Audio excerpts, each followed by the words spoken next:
مجھے مجبوراً آنا پڑا، یہاں ٹیلی فون بھی نہیں ہے، ورنہ میں فون پر آپ سے کانٹیکٹ کرتا۔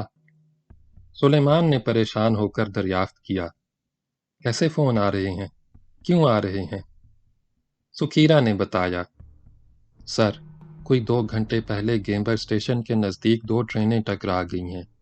زبردست حادثہ ہوا ہے، ابھی تک 11 کے مرنے کی اطلاع ہے، زخمی تو بہت سے ہیں، ہر طرف چیخ پکار مچی ہوئی ہے۔ ہال پر سناٹا طاری ہو گیا۔ سلیمان نے بے رخی سے کہا، میں کیا کروں؟ نہیں سر، سکھیرا نے فوراً وضاحت کی، ساری کالیں چودھری نواز بھنڈر صاحب، ڈپٹی کمشنر صاحب، ایس پی صاحب اور ڈاکٹر بٹ صاحب کے لیے ہیں۔ یار سکھیرا، تم اس وقت کہاں کباب میں ہڈی بن کر آ گئے؟ ہمدانی نے ہنس کر کہا، بہرحال میرا اس معاملے سے براہ راست کوئی تعلق نہیں ہے۔ اس نے مڑ کر نواز بھنڈر کی طرف دیکھا، یہ تمہارا درد سر ہے، معلوم نہیں مجھے کیوں ان کانٹوں میں گھسیٹ لیا گیا۔ ایسا نہیں ہے، نواز نے سنجیدگی سے کہا، ذمہ داری تو میری بھی ہے، تمہاری بھی، مرزا اور بٹ کی بھی ہے۔ ایس پی مرزا نے اس کی بات پر احتجاج کیا، مجھے کیوں انوالو کر رہے ہو؟ نواز، تمہاری ریلوے پولیس کس مرض کی دوا ہے؟ سکھیرا نے ہچکچاتے ہوئے مطلع کیا، مجھے بتایا گیا ہے کہ جہاں حادثہ ہوا ہے وہاں بہت اندھیرا ہے، آس پاس کے پنڈ والوں نے لوٹ مار شروع کر دی ہے، اسٹیشن پر صرف ایک کانسٹیبل تھا، وہ جائے حادثہ کی جانب گیا ہے۔ سر وہ اکیلا کیا کر سکتا ہے؟ اسسٹنٹ اسٹیشن ماسٹر نے مجھ سے خود بات کی ہے، وہ بہت پریشان لگتا ہے۔ مرزا خاموش رہا، مگر نواز بھنڈر گویا ہوا، ریلوے ٹریفک کا اتنا سٹاف موجود ہے، حادثے کی جگہ کوئی بھی پہنچ سکتا ہے، میں وہاں جا کر کیا کروں گا؟ اس نے کچھ تامل کیا، فون موجود ہوتا تو ٹی ایس کو وہاں پہنچنے کا حکم جاری کر دیتا، اور میں کیا کر سکتا ہوں؟ اتنی سی بات انہیں سمجھ نہیں آئی، بس ٹیلی فون کھڑکھڑانے شروع کر دیے۔ اس نے جھنجھلائی ہوئی نظروں سے سکھیرا کی جانب دیکھا، اور تم انہیں ٹالنے کی بجائے فریاد دیے یہاں آ گئے؟ ڈاکٹر بٹ نے سکھیرا کو مخاطب کیا، سکھیرا، تم ایسا کرو، اسپتال ٹیلی فون کر کے میری طرف سے ڈیوٹی انچارج سے کہو، جتنی ایمبولینس اسپتال میں موجود ہیں ڈاکٹروں اور نرسوں کی ایک ٹیم کے ساتھ فوراً جائے حادثہ پر پہنچا دی جائیں۔ یار ڈاکٹر، تم کس چکر میں پڑ گئے؟ یہ بتا کر کہ تم یہاں موجود ہو، اخبارات کے لیے خواہ مخواہ ایک سکینڈل کا مٹیریل فراہم کر دو گے۔ ہمدانی نے سکھیرا کی جانب دیکھا، فون پر تمہاری کس سے بات ہوئی؟ سکھیرا نے جواب دیا، منسٹروں کے سیکریٹریوں اور دوسرے افسروں کے فون آ رہے ہیں، دستور ساز اسمبلی کے ایک ممبر نے بار بار فون کیا، وہ حادثے والی ایک ٹرین سے سفر کر رہے تھے، وہ بھی بہت پریشان لگتے تھے۔ ڈاکٹر بٹ کی بیوی ماہ رخ نے گھبرا کر کہا، کیا ایسا نہیں ہو سکتا آج کا پروگرام کینسل کر دیا جائے؟ ہمدانی مسکرا کر بولا، ڈونٹ بی سلی ماہ رخ، پروگرام کیسے کینسل ہو سکتا ہے؟ وہ بولی، بھائی دیکھیے نا، کتنے بہت سے لوگ مر گئے، زخمی بھی بہت ہیں، نہ کوئی ریلیف ورک ہے نہ میڈیکل ایڈ، بہت سیریس بات ہے، کچھ نہ کچھ تو کرنا ہی چاہیے، ایمرجنسی جو ٹھہری۔ مرزا نے اسے پریشان دیکھ کر کہا، مارخ، تم تو ایسی رکت کے ساتھ بات کر رہی ہو گویا سارے جہاں کا درد تمہارے جگر میں ہے۔ ایس پی کے اس جملے پر ہلکا کہا بلند ہوا۔ نواز کی بیوی فاخرہ کسی قدر بے چین ہو کر بولی، بھائی، آپ لوگ ہم عورتوں کے جذبات کا بالکل لحاظ نہیں کرتے۔ ہمدانی نے اس کی بات نظر انداز کر کے کہا، سکھیرا، یہ بتاؤ تم نے جواب کیا دیا؟ کوئی حماقت تو نہیں کر بیٹھے؟ یہ تو نہیں بتا دیا کہ ہم سب یہاں موجود ہیں؟ ویسے اصولی طور پر تمہیں یہ بات معلوم نہیں ہونا چاہیے۔ اس نے مسکرا کر اسے تیکھی نظروں سے دیکھا، یار تم بوڑھے ہو گئے اور ابھی تک تمہیں یہ معلوم نہیں کہ مینیجر یا سیکریٹری کیا چیز ہوتا ہے؟ سکھیرا نے جواب دیا، سر ایسی کوئی بات نہیں، میں نے صرف اتنا کہا کہ بنگلے میں ایک پارٹی ہے، مجھے نہیں معلوم اس میں کون کون موجود ہیں، پوچھ کر ہی بتا سکتا ہوں۔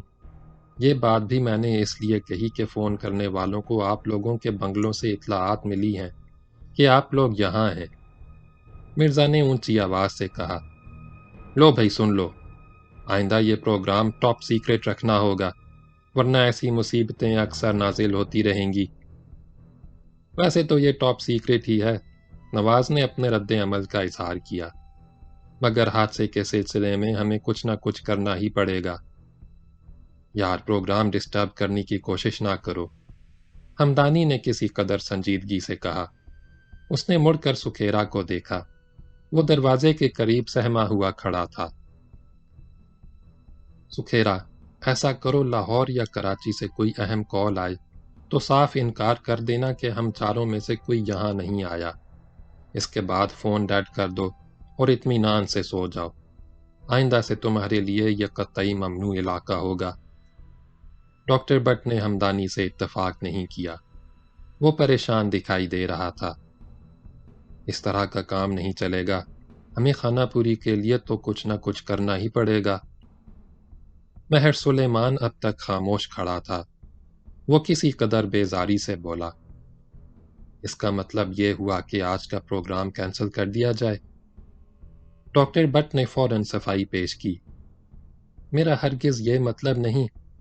اپنی بات کہتے کہتے وہ ٹھٹکا، مگر تم اس سے بھی انکار نہیں کر سکتے کہ معاملہ بہت سیریس ہے اور بات اوپر تک پہنچ چکی ہے۔ میں خود جا کر فون پر اسپتال سے کانٹیکٹ کرتا ہوں اور ڈیوٹی انچارج کو ہدایت دیتا ہوں کہ وہ میڈیکل ٹیم لے کر جائے حادثہ پر پہنچ جائے۔ اس نے سلیمان کی طرف نظریں اٹھائیں۔ سلیمان، پروگرام ختم کرنے کی بجائے کیا ایسا نہیں ہو سکتا کہ اسے تھوڑی دیر کے لیے ملتوی کر دیا جائے؟ پروگرام تو ڈیلے کیا جا سکتا ہے، مگر یہ سوچ لو تمہاری خانہ پوری کی کارروائی سے کوئی پھڈا نہ ہو جائے۔ ایس پی مرزا نے خبردار کیا، نہیں ایسا نہیں ہوگا۔ بٹ نے بہت اعتماد سے کہا، میں پوری احتیاط سے کام لوں گا۔ ڈیوٹی انچارج میرے اعتبار کا ڈاکٹر ہے، اس کا ایک کیس بھی میرے پاس تباہ ہوا ہے۔ اس نے چودھری نواز کی جانب رخ کیا، نواز، تمہیں بھی کچھ نہ کچھ کرنا پڑے گا۔ تم ٹیلی فون پر فوراً لاہور سے کانٹیکٹ کرو، کسی ریلوے افسر کی ڈیوٹی لگاؤ کہ وہ ایک ریلیف ٹرین لے کر فوراً حادثے کی جگہ پہنچ جائے۔ اگر اتنا کام ہو جائے تو سمجھ لو نہ صرف ہم دونوں کی بلکہ سب کی ذمہ داری پوری ہو گئی۔ نواز بھنڈر نے ڈاکٹر بٹ کی تجویز سے اتفاق کیا، ہمدانی بھی رضامند ہو گیا۔ مجھے کوئی اعتراض نہیں، مگر پروگرام زیادہ ڈیلے نہیں ہو سکتا۔ سائرہ نے مسکرا کر کہا، میرا خیال ہے یہ ٹھیک ہے۔ اس نے ڈاکٹر بٹ اور نواز کی طرف دیکھا، اب آپ دونوں دیر نہ کیجیے، جلدی سے یہ کام نمٹا کر آ جائیے۔ ڈاکٹر بٹ اور نواز اپنی نشستوں سے اٹھے اور سکھیرا کے ہمراہ ہال سے چلے گئے۔ سلیمان اب تک کھڑا تھا، وہ بیٹھ گیا۔ اس کے برابر شیخ حمید مگوں بیٹھا تھا، وہ بالکل گمسم تھا۔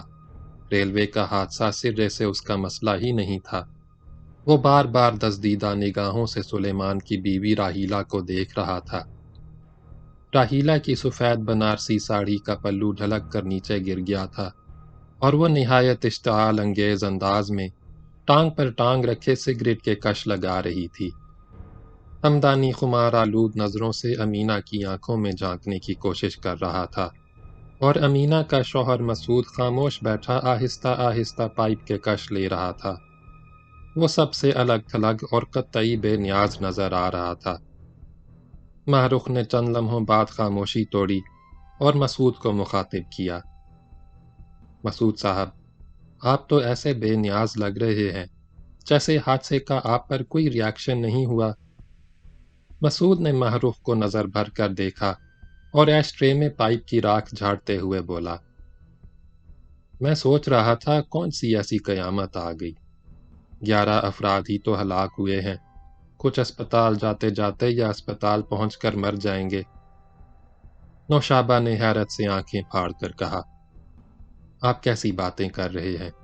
آپ کو اتنا کیئرلیس اور بے حس نہیں ہونا چاہیے۔ آپ کا تعلق تو محکمہ آباد کاری سے ہے۔ مسعود مسکرا کر بولا، نوشابہ، تم میری نفسیات نہیں سمجھ سکتی۔ میں برسوں مشرقی بنگال میں رہا ہوں۔ وہاں ہر سال قحط، سیلاب اور سائیکلون سے ہزاروں افراد مر جاتے ہیں۔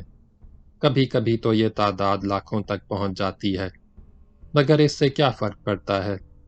جتنے لوگ ہر سال مر جاتے ہیں، اس سے کہیں زیادہ بچے پیدا ہو جاتے ہیں۔ یہ موت اور زندگی کا کھیل ہے، ایک جاتا ہے، دوسرا آ جاتا ہے۔ اس کے چہرے پر فلسفیانہ سنجیدگی چھا گئی۔ اس طرح بنگالیوں کی تیزی سے بڑھتی ہوئی آبادی کا مسئلہ کسی حد تک خود بخود حل ہوتا جا رہا ہے۔ مہر سلیمان نے اس کی تائید کرتے ہوئے کہا، آبادی میں اضافہ صرف مشرقی بنگال کا نہیں، اس صوبے کا بھی مسئلہ ہے، بلکہ سچ پوچھو تو یہ انٹرنیشنل مسئلہ ہے۔ میں نے پچھلے دنوں عالمی ادارے صحت کی ایک رپورٹ دیکھی تھی۔ اس میں بتایا گیا ہے کہ موجودہ صدی کے آخر تک دنیا کی آبادی اتنی بڑھ جائے گی کہ شدید غذائی بحران پیدا ہو جائے گا، یہاں تک کہ سمندر کی غذا پر بھی انحصار کرنا پڑے گا۔ اس کے لیے ابھی سے کوششیں شروع کر دی گئی ہیں۔ مسعود نے ہنس کر کہا، سلیمان، تم آج کی بات کر رہے ہو۔ مالتھس نے تو 18ویں صدی کے آخر میں دنیا کو اس خطرے سے خبردار کر دیا تھا۔ وہ تھا تو پادری مگر انگریز تھا اور اکانومسٹ بھی تھا۔ اس نے بڑھتی ہوئی انسانی آبادی اور اس کے لیے ناکافی پیداوار کے پیش نظر جنگیں، وبائی امراض اور ناگہانی آفات ناگزیر قرار دی تھیں۔ آبادی ہر قیمت پر کم کرنے پر زور دیا تھا۔ اس کے یہ خیالات مالتھزم کے نام سے مشہور ہوئے، اور آج اس نظریے کی بنیاد پر بڑھتی ہوئی آبادی پر کنٹرول کرنے کے لیے نہایت سنجیدگی سے غور کیا جا رہا ہے۔ اس نے پائپ میں تازہ تمباکو بھری اور اسے سلگا کر کش لگایا۔ میرا مطلب یہ ہے کہ حادثات سے زیادہ ہمیں بڑھتی ہوئی آبادی کے مسئلے پر غور کرنا چاہیے، خصوصاً خواتین کو اس مسئلے پر اور زیادہ سنجیدگی سے سوچنا چاہیے۔ مسعود کی باتیں سب خاموشی سے سنتے رہے۔ اس نے بات ختم کی تو ہال پر ایک بار پھر سکوت طاری ہو گیا۔ لالی گم سم بیٹھا حیرت سے ایک ایک کا منہ تک رہا تھا۔ اس کی سمجھ میں نہیں آ رہا تھا کہ یہ کس قسم کی باتیں ہیں۔ ڈاکٹر بٹ اور نواز بھنڈر ہال میں داخل ہوئے۔ دونوں تھکے ہوئے نظر آ رہے تھے۔ ڈاکٹر بٹ نے بیٹھتے ہی کہا، حد ہو گئی ہے بے پرواہی کی، اسپتال میں ایک بھی ڈاکٹر موجود نہیں۔ مرزا نے ہنس کر کہا، آج ہفتے کی رات ہے، نرسوں کے ساتھ کہیں ٹھڑک لگا رہے ہوں گے۔ ایسا ہی معلوم ہوتا ہے، ڈاکٹر بٹ نے جواب دیا۔ بہت مشکل سے ایک ڈاکٹر کو تلاش کیا، اسے میں نے ایک میڈیکل ٹیم جائے حادثے پر لے جانے کی ہدایت بھی کر دی ہے۔ مصیبت یہ ہے کہ صرف ایک ایمبولینس ہے، وہ بھی پرانی اور بوسیدہ، ہفتے بھر سے مرمت کے لیے لاہور کے کسی آٹو ورک شاپ میں پڑی ہے۔ میں نے حکم دیا کوئی ٹرانسپورٹ نہیں ہے تو بس اور ٹرک ہی کا بندوبست کر کے چلے جاؤ۔ بہرحال میں جو کر سکتا تھا وہ میں نے کر دیا۔ مسعود نے کہا، تم نے تو خانہ پوری کر دی، چلو یہ بھی ٹھیک رہا۔ وہ نواز بھنڈر سے مخاطب ہوا، تم پر کیا بیتی؟ نواز نے بتایا، لاہور کی لائن بے حد خراب تھی، فون پر کانٹیکٹ ہی نہیں ہو رہا تھا۔ بہرحال کسی نہ کسی طرح کانٹیکٹ ہوا اور یہ بھی معلوم ہوا کہ ریلیف ٹرین روانہ کرنے کے انتظامات ہو رہے ہیں۔ اس نے ادھر ادھر دیکھا، مگر حادثہ بہت سنگین ہے، مرنے والوں کی تعداد میں اضافہ ہوتا جا رہا ہے، زخمی بھی بہت ہیں، نہ معلوم کتنی لاشیں اور زخمی ٹوٹے پھوٹے ڈبوں میں پھنسے ہوئے ہیں، اور ابھی تک ریلیف کا کوئی کام شروع نہیں ہوا۔ پھر گہری خاموشی چھا گئی۔ ہر شخص خاموش اور نڈھال نظر آ رہا تھا۔ ہال میں سب کے داخل ہوتے وقت فضا میں جو گھما گھمی اور شوریدہ سری تھی، اب غبار آلود ہو چکی تھی۔ مگر یہ بوجھل سکوت زیادہ دیر طاری نہ رہا۔ ہمدانی دیر سے چپ بیٹھا تھا۔ اس نے اچانک زور کا قہقہا لگایا اور اونچی آواز سے بولا، یارو یہ یبوست ختم کرو، جنوں کی یاد مناؤ کے جشن کا دن ہے۔ ہر طرف سے ہلکے ہلکے کہہ کہے پھوٹنے لگے، جسم لہکنے لگے، لب چہکنے لگے، آنکھیں بولنے لگیں، دھواں دھواں محفل میں چکا چوند پیدا ہو گئی۔ سلیمان نے کھڑے ہو کر اونچی آواز سے نعرہ بلند کیا، سسپینس سسپینس۔ سب اٹھ کر کھڑے ہو گئے اور راہداریوں سے گزرتے ہوئے دوسرے ہال میں پہنچ گئے۔ یہ ہال بھی خاصا وسیع تھا، مگر روشنی برائے نام تھی۔ ہال کے وسط میں خاصی بڑی میز تھی اور اس پر چاندی کا خوشنما شمعدان رکھا تھا۔ شمعدان میں شمع روشن تھی۔ ہال میں اس شمع کے سوا کوئی روشنی نہیں تھی۔ نشستوں کی ترتیب اس طرح تھی کہ میز کے دائیں طرف عورتیں اور بائیں طرف مردوں کے لیے صوفے رکھے تھے۔ ہال میں داخل ہو کر عورتیں اور مرد اپنی اپنی نشستوں پر خاموشی سے بیٹھ گئے۔ ہال کے دونوں بازوؤں میں روشنی اس قدر کم تھی کہ چہرے سایوں کی مانند دھندلے دھندلے نظر آتے تھے۔ سلیمان نے لالی کو بڑی میز کے پاس اونچی کرسی پر بٹھا دیا۔ ہال میں چھائے ہوئے گہرے سکوت اور دھیمی دھیمی روشنی نے ماحول پر اسرار بنا دیا تھا۔ لالی سخت پریشان ہوا۔ وہ گہری گہری سانسیں بھر رہا تھا۔ اس کے سامنے میز پر اخروٹ کی لکڑی کی 3 منقش صندوقچیاں رکھی تھیں۔ بیچ کی صندوقچی ذرا بڑی اور اونچی تھی۔ ہر صندوقچی میں روپے کے برابر گول گول ٹوکن پڑے تھے۔ دائیں صندوقچی میں جو ٹوکن تھے ان پر عورتوں کے نام اور بائیں صندوقچی کے ٹوکنوں پر مردوں کے نام جلی حروف میں لکھے تھے۔ دونوں صندوقچیوں میں 7 ٹوکن تھے، البتہ درمیان کی صندوقچی میں 10 ٹوکن تھے۔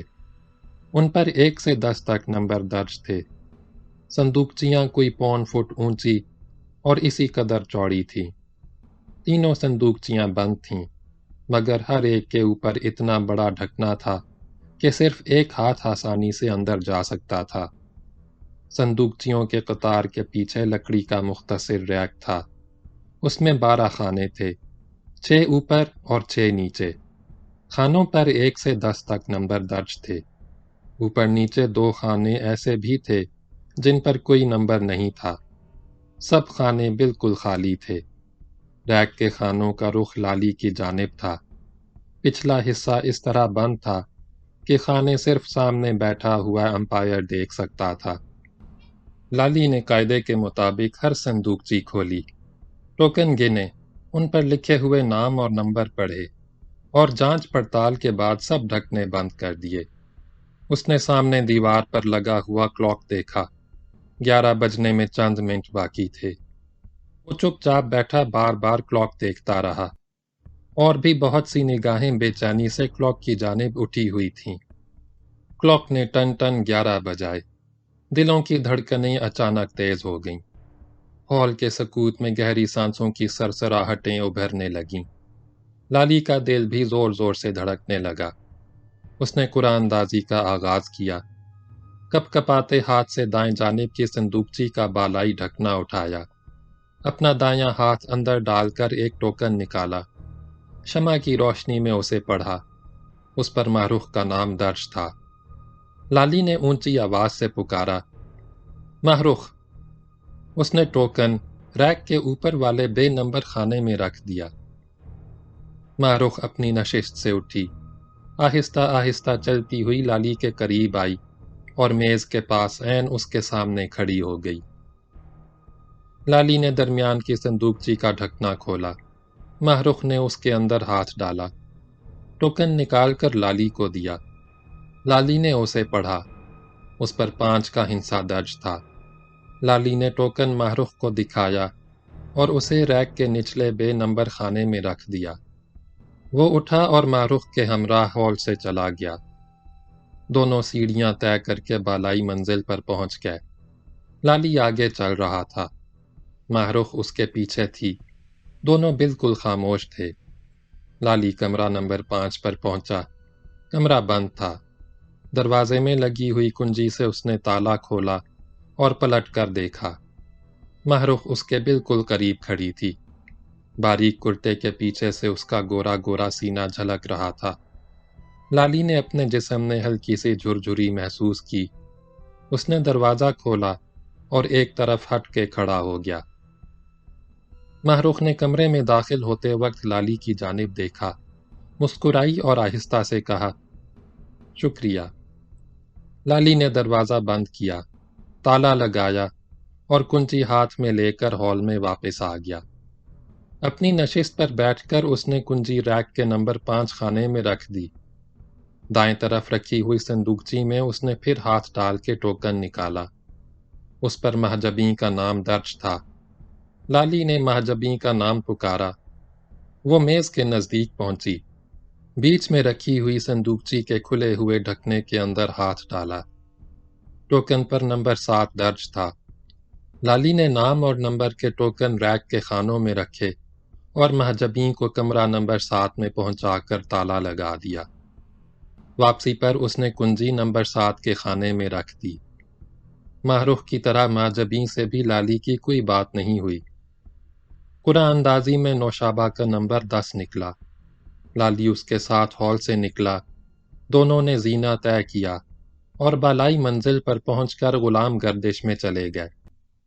ایک محراب کے قریب نوشابہ نے رک کر لالی کو خبردار کیا، سنو، کہیں خیر خواہی جتانے کے لیے ہمدانی کو یہ نہ بتا دینا کہ میں اس کمرے میں رہی اور نہ یہ بتانا کہ میرا کمرہ کسے الاٹ ہوا۔ لالی کو اس کی یہ بدگمانی ناگوار گزری۔ کیا سمرہ صاحب سے بھی یہی بات کہی تھی؟ نہیں، نوشابہ نے کسی قدر تیکھے لہجے میں کہا، تم سمرہ صاحب نہیں ہو، وہ ذمہ دار اور قابل اعتماد شخص ہیں، سیشن جج رہ چکے ہیں، اور تم جیل سے بھاگے ہوئے قیدی ہو، عادی مجرم ہو۔ لالی انپائیدی کی ترنگ میں تھا۔ وسکی کے نشے نے بھی اثر دکھایا۔ بے رخی سے بولا، جب یہ پتا تھا میں عادی مجرم ہوں تو… نوشابہ نے اس کی بات کاٹ کر ترشی سے کہا، تمہارا اس طرح بات کرنے کا انداز مجھے بالکل پسند نہیں۔ بی بی جی، میں نے ہاتھ تو نہیں جوڑے تھے کہ مجھے امپائر بناؤ، میں تو خود اس چکر میں پڑنا نہیں چاہتا تھا۔ لالی کے ہونٹوں پر زہر خند تھا۔ یہ میرا نہیں، ہمدانی اور سلیمان کا فیصلہ تھا۔ قسم کا اتنا ہی ڈر تھا تو یہاں آئی کیوں؟ لالی اور زیادہ بے باک ہو گیا۔ اس وقت تو ہاتھ میں ہاتھ ڈال کر خوب بن ٹھن کر چلی آئیں، اور اب… نوشابہ نے لالی کو پوری بات نہیں کہنے دی، تیوری پر بل ڈال کر بولی، کیا کہنا چاہتے ہو تم؟ لالی اس کے بگڑے ہوئے تیور دیکھ کر ڈر گیا۔ اسے فوراً احساس ہوا کہ وہ ڈپٹی کمشنر کی بیوی ہے۔ نرم لہجے میں بولا، میں تو یہ کہنا چاہتا ہوں، صاحب کو پتہ چل گیا تو کیا ہوگا؟ وہ سب ہی کچھ جانتے ہیں، سب کچھ ان کے سامنے ہی ہو رہا ہے۔ ٹھیک ہے، ٹھیک ہے۔ نوشابہ کا لہجہ بھی نرم پڑ گیا، مگر یہاں سے جانے کے بعد ہم ساری باتیں بھول جاتے ہیں، کبھی اس کے بارے میں بات نہیں کرتے۔ دونوں کمرہ نمبر 10 کے قریب کی محراب کے نیچے کھڑے تھے۔ محراب کے کونے میں سیاہ مجسمہ نصب تھا۔ مجسمے میں ایک صحت مند اور جوان عورت کو ایک مرد کی آغوش میں دکھایا گیا تھا۔ عورت مرد کا سہارا لیے لیٹی تھی۔ مرد کی گردن جھکی ہوئی تھی۔ وہ عورت کی جانب دیکھ رہا تھا۔ عورت کی نظریں بھی اس کے چہرے پر مرکوز تھیں۔ دونوں ایک دوسرے کی آنکھوں میں جھانک رہے تھے اور دونوں بالکل برہنہ تھے۔ لالی نے مجسمے کی طرف دیکھتے ہوئے پوچھا، یہ سب چکر کیا ہے؟ کوئی چکر وکر نہیں، نوشابہ نے رسان سے کہا۔ دیکھو نا، یہ کتنا اجاڑ علاقہ ہے۔ ایک زمانے میں تو سرکاری افسر اسے کالا پانی کہتے تھے، اب تو ویسے حالات نہیں رہے، پھر بھی کوئی سوشل لائف نہیں، ویرانے میں الگ تھلگ پڑے ہیں۔ تمہیں کیا پتا یہاں دل کتنا گھبراتا ہے۔ وہ زیر لب مسکرائی، مہینے میں ایک رات سب کچھ بھول بھال کر ذرا دل بہلا لیتے ہیں۔ لالی بھی مسکرانے لگا۔ دل بہلانے کی ترکیب بہت چنگی نکالی ہے۔ یہاں کوئی مرد کسی کا شوہر اور کوئی عورت کسی کی بیوی نہیں ہوتی، صرف رات بھر کے لیے۔ نوشابہ نے ہلکا قہقہا لگایا۔ جب ایک سا کھانا کھاتے کھاتے اور ایک سا لباس پہنتے پہنتے طبیعت اکتا سکتی ہے تو ایک ہی مرد اور ایک ہی عورت کے ساتھ رہتے رہتے بھی طبیعت اکتا سکتی ہے۔ وہ کچھ ٹھہری۔ چھپ کر گناہ کرنے سے کیا یہ اچھا نہیں کہ گناہ زندگی کی ایک ضرورت سمجھ کر کیا جائے؟ اس میں کتنا رومانس ہے، کتنا مزہ ہے۔ وہ تو جی ضرور ہے، مجھے بھی بہت مزہ آ رہا ہے۔ لالی چند لمحے خاموش رہا۔ پر صاحب یہ بات کیسے برداشت کر لیتے ہیں؟ بعد میں جھگڑا ٹنٹا نہیں ہوتا؟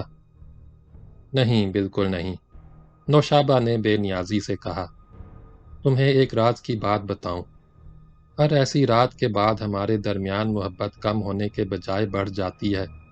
سچ کہتی ہوں، میرا تجربہ یہی ہے۔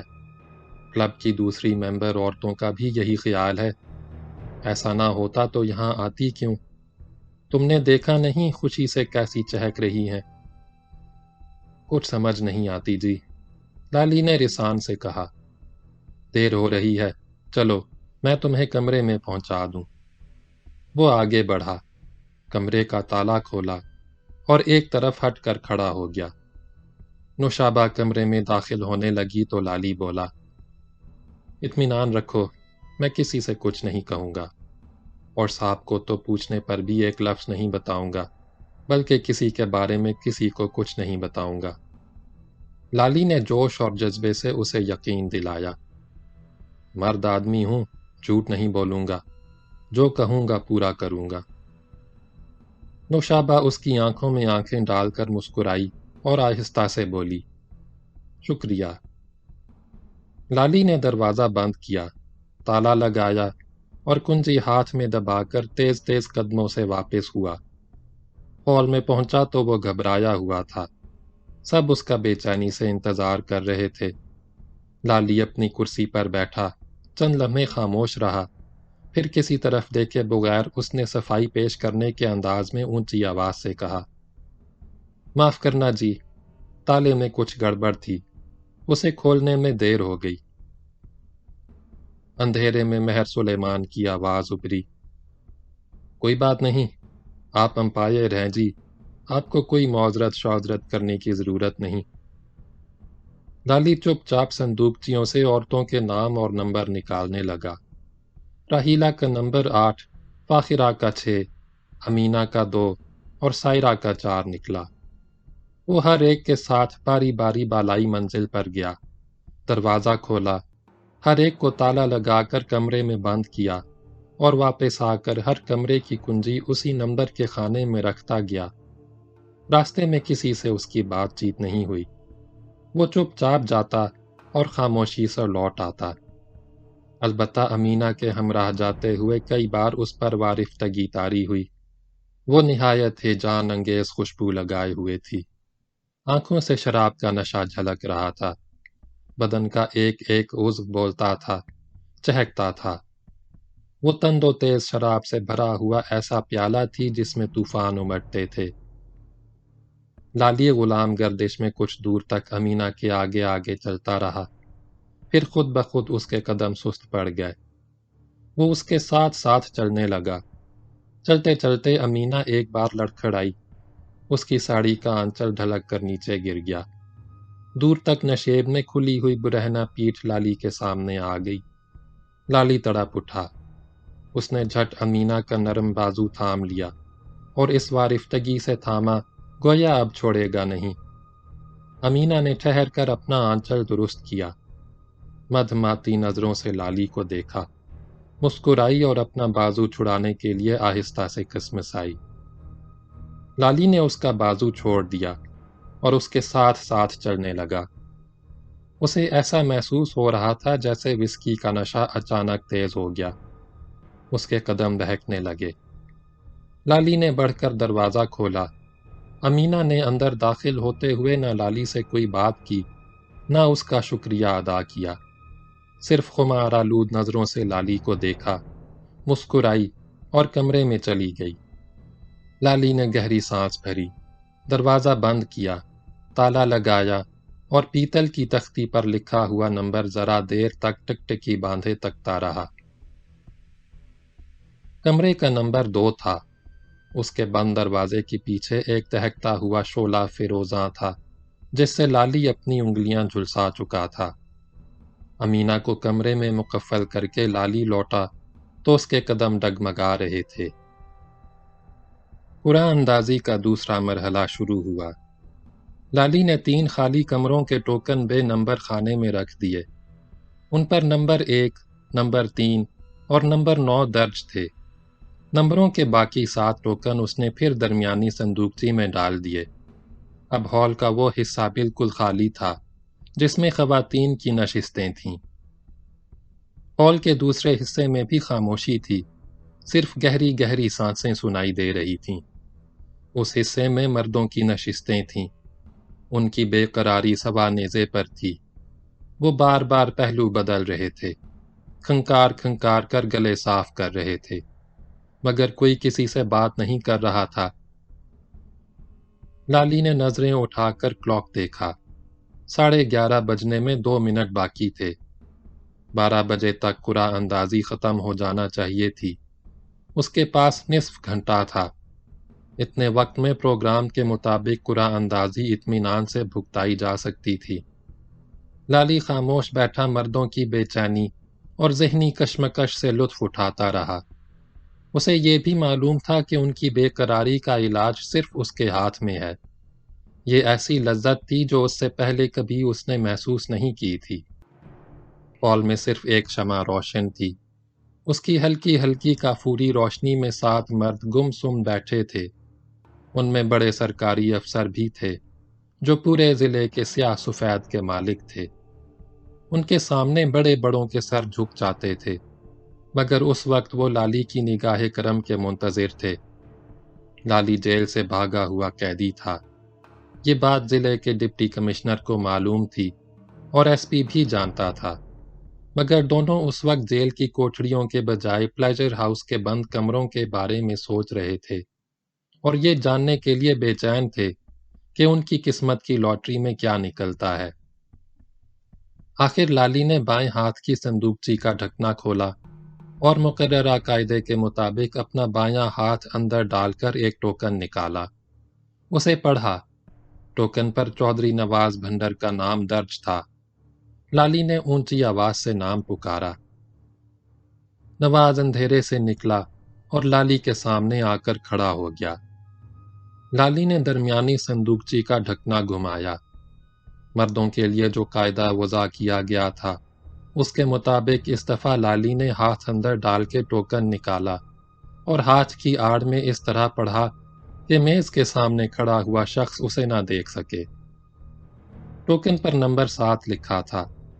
لالی نے چودھری نواز بھنڈر کو ٹوکن کا نمبر دکھایا۔ نمبر 7 کے خانے سے کنجی اٹھائی اور اسے دے دی۔ کنجی لیتے ہوئے نواز کے ہاتھ میں ہلکی سی کپکپاہٹ تھی۔ لالی نے ٹوکن اسی نمبر کے خانے میں رکھ دیا اور نام کا ٹوکن بے نمبر خانے میں ڈال دیا۔ نواز کنجی لے کر ہال سے چلا گیا۔ لالی نے ایک بار پھر کلاک دیکھا۔ میز پر رکھی ہوئی چاندی کی تشتری سے سگریٹ اٹھا کر سلگائی اور آہستہ آہستہ کش لینے لگا۔ ہال میں سگریٹ پینے کی صرف اسی کو اجازت تھی۔ اس کے بائیں ہاتھ پر اب 6 مرد بیٹھے تھے۔ وہ نہ بول رہے تھے نہ ہنس رہے تھے۔ لالی بھی خاموش تھا اور انتظار کر رہا تھا کہ نواز بھنڈر اوپر پہنچ کر اس کی دی ہوئی کنجی سے کمرہ نمبر 7 کھولے اور اندر جا کر دروازہ بند کر لے۔ اس کے لیے 3 منٹ مقرر تھے۔ 3 منٹ بعد لالی نے دوسرا ٹوکن نکالا اور ڈاکٹر بٹ کو بلایا۔ بٹ آ گیا۔ لالی نے درمیانی صندوقچی سے ٹوکن نکالا اور ڈاکٹر بٹ سے چھپا کر پڑھا۔ اس پر نمبر 5 لکھا تھا، لیکن یہ اس کی بیوی ماہرخ کے کمرے کا نمبر تھا۔ قاعدے کی روح سے یہ کمرہ اسے الاٹ نہیں ہو سکتا تھا۔ لالی نے ٹوکن پلٹ کر میز پر رکھ دیا۔ ٹوکن کا دوسرا رخ بالکل سادہ تھا۔ لالی نے ڈاکٹر بٹ کی جانب دیکھا۔ وہ مسکرا رہا تھا۔ اسے اندازہ ہو گیا تھا کہ میز پر رکھا ہوا ٹوکن کس عورت کے کمرے کا ہے۔ لالی نے پھر درمیانی صندوقچی میں ہاتھ ڈال کر ٹوکن نکالا۔ اس پر نمبر 4 لکھا تھا۔ یہ مرزا ابو الحسن کی بیوی سائرہ کے کمرے کا نمبر تھا۔ لالی نے ٹوکن ڈاکٹر بٹ کو دکھایا اور ریک کے خانے سے کمرہ نمبر 4 کی کنجی نکال کر اس کے حوالے کر دی۔ بٹ اپنی منزل کی جانب چلا گیا۔ لالی نے الٹا رکھا ہوا ٹوکن اٹھا کر پھر درمیانی صندوقچی میں ڈال دیا۔ دوسرے دونوں ٹوکن بھی نام اور نمبر کے خانوں میں رکھ دیے کہ ابھی تک کمرہ نمبر 2 کا ٹوکن نہیں نکلا۔ یہ امینہ کا نمبر تھا۔ ٹھیک 3 منٹ بعد سلیمان آیا۔ ٹوکن نمبر 2 اس کے نام بھی نہیں نکلا۔ اس کے لیے نمبر 6 نکلا۔ یہ نواز بھنڈر کی بیوی فاخرہ کا نمبر تھا۔ سلیمان گیا تو ہمدانی آیا۔ اس کے آتے ہی لالی کے ذہن میں ٹوکن نمبر 2 سوالیہ نشان بن کر گردش کرنے لگا۔ لالی نے نظریں اٹھا کے اسے دیکھا۔ ڈپٹی کمشنر ہمدانی اس کے روبرو سر جھکائے کھڑا تھا۔ اس کے ہونٹ خشک تھے، چہرے کی رنگت اڑی اڑی تھی، آنکھوں سے بے قراری جھلک رہی تھی۔ لالی ٹھاٹ سے کرسی پر بیٹھا سگریٹ کے کش لگا رہا تھا۔ ڈپٹی کمشنر اس کے سامنے اسی طرح کھڑا تھا جیسے عدالت میں ملزم گردن نیچی کیے بے قراری سے اپنے مقدمے کا فیصلہ سننے کے لیے کھڑا ہو۔ لالی کو معلوم تھا کہ ڈپٹی کمشنر کس کمرے کے الاٹمنٹ کے لیے بے قرار ہے اور کس نمبر کا ٹوکن چاہتا ہے۔ وہ ٹوکن ابھی تک صندوقچی میں موجود بھی تھا۔ لالی نے درمیانی صندوقچی میں ہاتھ ڈالا۔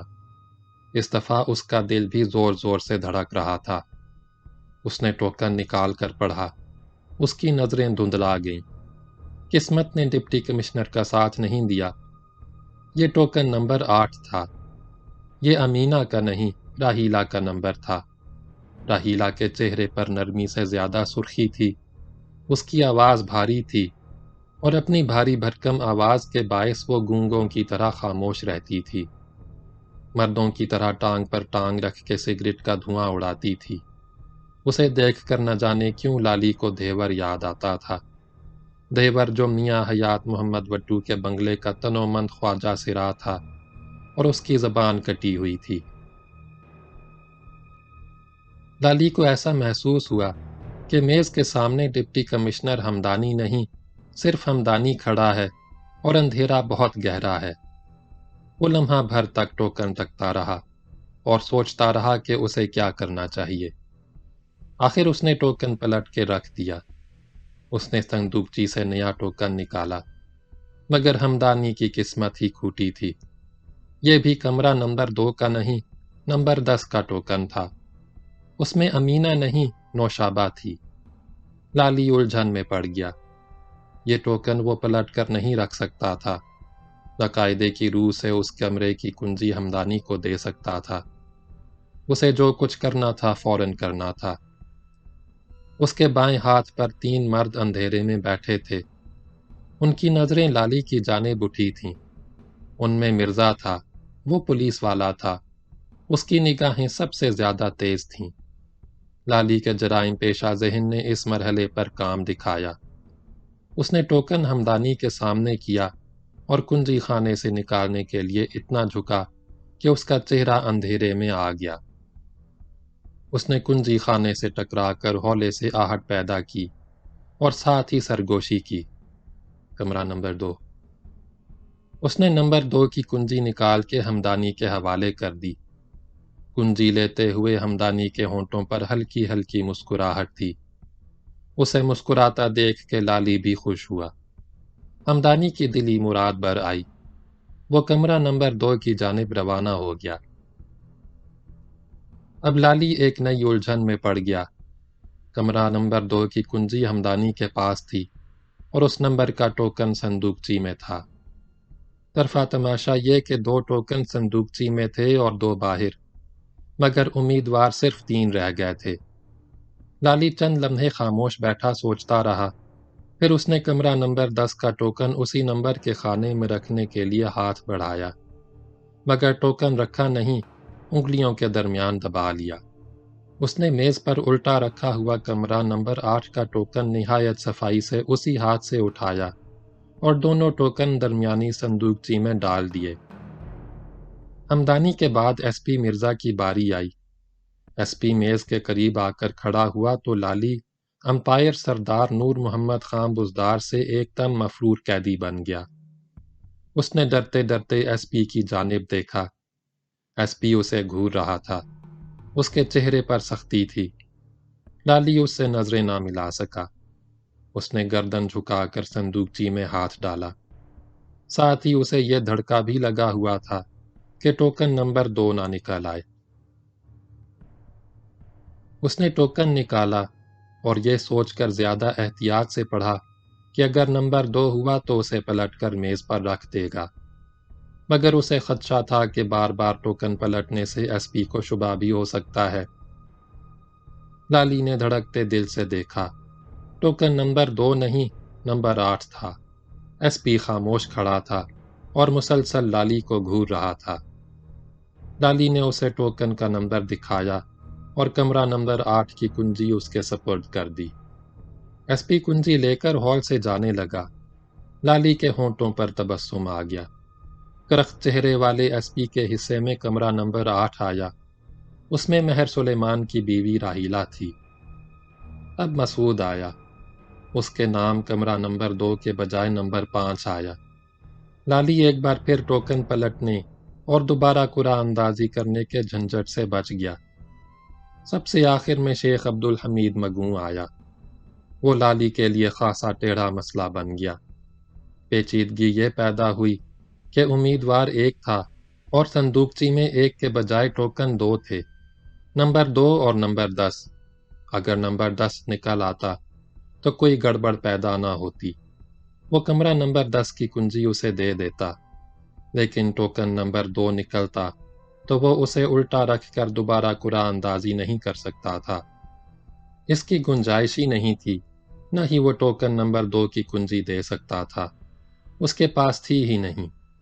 لالی نے جھٹ پیترا بدلا، مسکرا کر بے تکلفی سے بولا، اب لاٹری شاٹری کیا نکالنی ہے جی؟ اپنے پاس صرف ایک چابی ہے اور اسی کا ٹوکن ڈبے میں پڑا ہے۔ وہ کنجی خانے سے نکالنے کے لیے جھکا۔ حمید مگوں نے کچھ کہنا چاہا مگر لالی نے اسے بولنے کا موقع نہیں دیا۔ کنجی اس کے طرف بڑھاتے ہوئے بولا، لو جی، یہ رہی نمبر 10 کی چابی۔ جا کر تالا کھولو اور دیکھو تمہارے نصیب میں کون سی لگائی آئی ہے۔ وہ ذرا کھل کر مسکرایا، پر اس کمرے کے تالے میں ذرا گڑبڑ ہے، ہوشیاری سے کھولنا، بہت دیر میں کھلتا ہے۔ یاد ہے نا میں اوپر سے دیر میں لوٹا تھا، وہ اسی کمرے کے تالے کا چکر تھا۔ حمید مگوں نے کنجی ہاتھ میں نہیں لی۔ ایسی بات ہے جی تو یہ چابی اپنے ہی پاس رہنے دو، میرے ساتھ اوپر چل کر تالا کھول دو، مہربانی ہوگی۔ میں کہاں تالے کے ساتھ مغز ماری کروں گا۔ کلاک نے ٹن ٹن 12 بجائے۔ آدھی رات گزر چکی تھی۔ قرعہ اندازی کا وقت ختم ہو چکا تھا۔ لالی نے حمید مگوں کی بات کا کوئی جواب نہیں دیا، چپ چاپ کھڑا ہو گیا۔ وہ حمید کے ساتھ ہال سے نکلا، دونوں زینے طے کر کے اوپر پہنچ گئے۔ سیڑھیاں چڑھنے کے بعد شیخ حمید مگوں ٹھہر کر آہستہ آہستہ ہانپنے لگا۔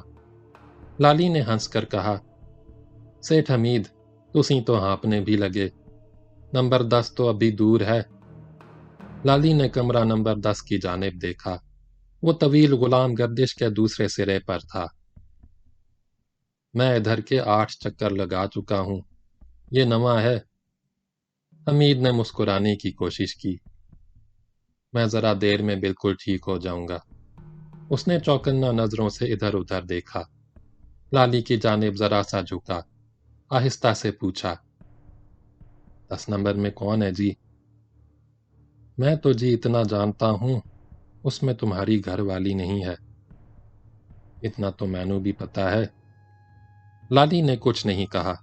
حمید بھی خاموش رہا۔ دونوں غلام گردش میں چلنے لگے۔ لالی نے چلتے چلتے کمرہ نمبر 2 کو دیکھا۔ اس میں امینہ تھی جس کا انگ انگ چہکتا تھا۔ مدھماتی آنکھیں شب خون مارتی تھیں۔ پیٹ ناف سے نیچے تک کھلا تھا، پیٹھ نشیب میں دور تک برہنہ تھی۔ امینہ اب ہمدانی کے پہلو میں تھی۔ اس کا شوہر محکمہ آباد کاری کا بڑا افسر تھا اور مارکسزم کے نظریے کی بنیاد پر آبادی کم کرنے کا فلسفہ بگاڑتا تھا۔ وہ اس وقت کمرہ نمبر 5 میں ڈاکٹر بٹ کی بیوی محروخ کے ساتھ تھا۔ لالی نے گہری سانس بھری اور آگے بڑھتا گیا۔ حمید مگوں اس کے ساتھ چلتا رہا۔ وہ توند سے پھسلتی ہوئی پتلون بار بار درست کر رہا تھا۔ لالی جس کمرے کے سامنے سے گزرتا، اس کے متعلق سوچتا کہ بند دروازے کے پیچھے کون کس کے ساتھ ہے۔ حمید نے چلتے چلتے ایک بار پھر سرگوشی کی۔ یار، بتاؤ تو صحیح، آج اپنے حصے میں کون آئی ہے؟ لالی نے اس کی بات نظر انداز کر کے دریافت کیا۔ سیٹھ حمید، تم بشیرے کو جانتے ہو؟ جانتا تو ہوں۔ حمید نے مشتبہ نظروں سے لالی کو دیکھا، پر یہ نہیں جانتا کہ وہ دھندا کیا کرتا ہے۔ میں جانتا ہوں، لالی نے مسکرا کر کہا۔ وہ ڈرائیوروں کے ساتھ گھر سے بھاگنے والی کڑیاں برآمد کرنے کا دھندا کرتا ہے۔ سیٹھ حمید مگوں اس کی بات سن کر بہت سٹ پٹا گیا۔ کیا بشیرے نے تم کو یہ بات بھی بتائی تھی؟ اس نے تیکھی نظروں سے لالی کو دیکھا۔ لگتا ہے تم بھی پولیس میں رہ چکے ہو۔ اس نے کچھ رک کے کہا۔ چلو یہ بھی ٹھیک ہی ہوا۔ اس نے کوٹ کی جیب سے نوٹوں سے بھرا ہوا بٹوا نکالا اور اسے کھولتے ہوئے آنکھ ماری۔ کچھ رشوت وشوت لے لو، یہ بتا دو کہ کمرے میں کون ہے۔ ایویں گلا نہ کرو، سیٹھ جو بھی ہوگا تمہارے جوڑ کی ہوگی۔ مگر حمید باز نہ آیا، جلدی سے بولا۔ بات یہ ہے جی، آج کی سسپینس نائٹ کے لیے میں بہت شاندار تحفہ لایا ہوں۔ ہوا یوں کہ سویرے ہی سویرے اپنے شاہ جی آ گئے۔ بہت بڑے بزرگ ہیں، کیا بتاؤں کیا تاثیر ہے ان کی زبان میں۔ سٹے کا بھاؤ جب بھی بتایا ٹھیک ہی نکلا۔ آئے تو دیر تک میرا متھا تکتے رہے۔ کہنے لگے، حمیدے آج تینوں کوئی بہت شاندار چیز ملنے والی ہے۔ وہ زیر لب مسکرایا۔ اب میں یہی خوشخبری تم سے سننا چاہتا ہوں۔ لالی نے کوئی جواب نہیں دیا، خاموشی سے چلتا رہا۔ حمید مگوں کو قرار نہ آیا۔ اتنا تو بتا دو، راہیلا پھائلا تو نہیں ہے؟ پتہ نہیں، وہ بھی ہو سکتی ہے۔ لالی نے اس دفعہ بھی اس کی حوصلہ افزائی نہیں کی، حالانکہ اسے اچھی طرح معلوم تھا کہ نمبر 10 میں نوشابہ ہے، دلکش و دل آرا نوشابہ، جس کی جوانی کافوری شمع کے مانند دھیرے دھیرے پگھل رہی تھی۔ لالی نے نظریں موڑ کر حمید مگوں کو دیکھا۔ اس کا جسم خاصا بے ڈول تھا، ناک نقشہ بھی موٹا موٹا تھا، سر پر بال کم تھے، اندر سے جلد صاف نظر آتی تھی۔ لالی کو نوشابہ پر بڑا ترس آیا۔ وہ اس کے بارے میں سوچتا رہا اور خاموشی سے آگے بڑھتا رہا۔ آخر کمرہ نمبر 10 آ گیا۔ لالی نے کہا، لو جی تمہارا کمرہ آ گیا۔ یہ کہتے ہوئے لالی کمرے کی جانب مڑا، لیکن حمید مگوں اس کے ساتھ نہیں بڑھا۔ وہ دروازے کے سامنے رکھے ہوئے نرم نرم صوفے پر بیٹھ گیا۔ لالی نے پلٹ کر اسے دیکھا۔ حمید نے اشارے سے لالی کو اپنے قریب بلایا۔ لالی اس کے پاس چلا گیا۔ حمید نے کوٹ کی جیب سے چھوٹا سا خوشنما کنٹر نکالا، اس کا ڈھکنا کھولا، مسکرایا، آنکھ مار کے رنڈی بازوں کی طرح بولا، ذرا گرم ہو جاؤں، تم دروازہ کھول کر دیکھو اندر کون ہے۔ اس نے کنٹر منہ سے لگایا اور چند گھونٹ حلق سے نیچے اتار کر کنٹر لالی کی طرف بڑھا دیا۔ بزدار صاحب، تھوڑی سی تم بھی لگا لو، بہت اسپیشل چیز ہے۔ لالی نے انکار نہیں کیا۔ کنٹر اس کے ہاتھ سے لیا اور گٹا گٹ کئی گھونٹ چڑھا گیا۔ بہت تیز شراب تھی، منہ کانوں تک جھنجھنا اٹھا، حلق جلنے لگا۔ لالی نے کنٹر شیخ حمید کو واپس کیا اور آگے بڑھ کے کمرے کے بند دروازے پر پہنچا۔ تالے میں کنجی ڈالی اور چند لمحے تک خواہ مخواہ اسے ادھر ادھر گھماتا رہا۔ آخر اس نے تالا کھول دیا، مڑ کر حمید کو دیکھا۔ حمید کھلا ہوا کنٹر ہاتھ میں دبائے اپنی گول گول آنکھوں سے لالی کو تک رہا تھا۔ لالی کو وہ بالکل الو کا پٹھا نظر آیا۔ اس نے ہاتھ اٹھا کر انتظار کرنے کا اشارہ کیا۔ شیخ حمید مگون بیل کی طرح گردن ہلا کر انتظار کرنے کی حامی بھر لی۔ لالی نے آہستہ سے کمرے کا دروازہ کھولا، اندر گیا اور دروازہ بند کر لیا۔ آگے ایک اور پردہ پڑا تھا۔ لالی نے پردہ سرکا کے اندر جھانکا۔ کمرہ بالکل خالی تھا، وہاں کوئی نہیں تھا۔ کمرے کے ایک کونے میں پیڈسٹل لیمپ روشن تھا، اس کے سرپوش سے گہری سرخ سرخ روشنی پھوٹ رہی تھی۔ دروازوں کے پردے بھی سرخ تھے، فرش کا قالین بھی سرخ تھا۔ کمرے کی ہر چیز سرخ تھی یا لیمپ کی روشنی میں سرخ نظر آ رہی تھی۔ وسط میں جدید طرز کی نہایت نفیس مسحری تھی۔ جھلکتے ہوئے اجلے اجلے بستر پر گلاب کے سرخ سرخ پھول بکھرے تھے۔ مسحری کے سرہانے موتیے اور چمبیلی کے ہار جھول رہے تھے۔ کمرے میں ہر طرف بھینی بھینی خوشبو پھیلی تھی۔ لالی پردہ ہٹا کر کمرے کے اندر پہنچ گیا۔ اسے ایسا محسوس ہوا جیسے حجلہ عروسی میں آ گیا ہو، مگر حجلہ عروسی سے دلہن غائب تھی۔ وہ ہکا بکا ہو کر ادھر ادھر دیکھنے لگا۔ شیخ حمید مگوں کی اسپیشل آہستہ آہستہ رنگ دکھا رہی تھی۔ لالی کی نظروں میں سہانے خوابوں کے دھندل کے منڈلانے لگے۔ چند لمحوں بعد بغلی دروازہ آہستہ سے چرچراتا ہوا کھلا۔ نوشابہ دروازے سے مسکراتی ہوئی نکلی۔ اس کے گلے میں تازہ پھولوں کا گجرا تھا، ہاتھ میں بھی گجرا لٹک رہا تھا۔ اس کا تابناک گلابی چہرہ دیکھ کر معلوم ہوتا تھا کہ اس نے ابھی ابھی میک اپ کیا ہے۔ آنکھوں میں گہرا کاجل، ہونٹوں پر سرخی، پشت پر مہکتا جوڑا، جوڑے میں موتیے کی کلیوں کا ہار گندھا ہوا اور پیشانی پر کم کمے کے مانند بڑی سی جگمگاتی بندیا۔ وہ جنوبی ہند کے قدیم مندروں میں رقص کرنے والی دیوداسیوں جیسا لباس پہنے ہوئے تھی۔ سینے پر کلاپتوں کے جھلملاتے دائرے بناتی مختصر چولی تھی۔ ناف سے نیچے بندھی ہوئی زربفت کی گہری نارنجی ساڑی۔ ساڑی کا ایک پلو لانگ لگا کر پیچھے اڑس لیا گیا تھا، دوسرا پلو پٹکے کی طرح آگے جھول رہا تھا۔ اس لباس میں اس کی دونوں ٹانگیں گھٹنوں سے اوپر تک کھلی ہوئی تھیں۔ چولی کے سوا اوپر کا دھڑ بالکل برہنہ تھا، دونوں ہاتھ بھی برہنہ تھے، ان پر صرف پھولوں کے بازو بند تھے۔ کانوں میں چمپا کے اجلے اجلے پھول تھے۔ نوشابہ کی یہ سج دھج دیکھ کر لالی کی آنکھوں میں چکا چوند پیدا ہو گئی۔ دل زور زور سے دھڑکنے لگا، سانس تیز ہو گئی۔ لالی کو دیکھتے ہی نوشابہ کے ہونٹوں پر بکھری ہوئی مسکراہٹ بجھ گئی۔ اس نے گھبرائے ہوئے لہجے میں کہا، تم یہاں کیسے آ گئے؟ لالی مسکرانے لگا، بس آ گیا جی۔ وہ غصے سے تیوری پر بل ڈال کر بولی، کیا مطلب؟ لالی مسکراتا رہا، مطلب یہ کہ جی یہ کمرہ مجھے الاٹ ہو گیا ہے۔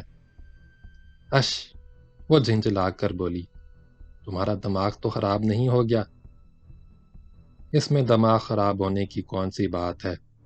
اس نے نوشابہ کی آنکھوں میں آنکھیں ڈال کر ڈھٹائی سے کہا، یہ امپائر کا فیصلہ ہے، اور اتنا تو تسی جانتی ہو کہ امپائر کے فیصلے کو کوئی چیلنج نہیں کر سکتا۔ بکواس بند کرو اور فوراً کمرے سے نکل جاؤ۔ لالی ڈھیٹ بنا کھڑا رہا۔ وہ چند لمحوں تک اسے گھورتی رہی، پھر اس نے تیکھے لہجے میں کہا، تم چاہتے کیا ہو؟ جانا وانا کیا ہے جی؟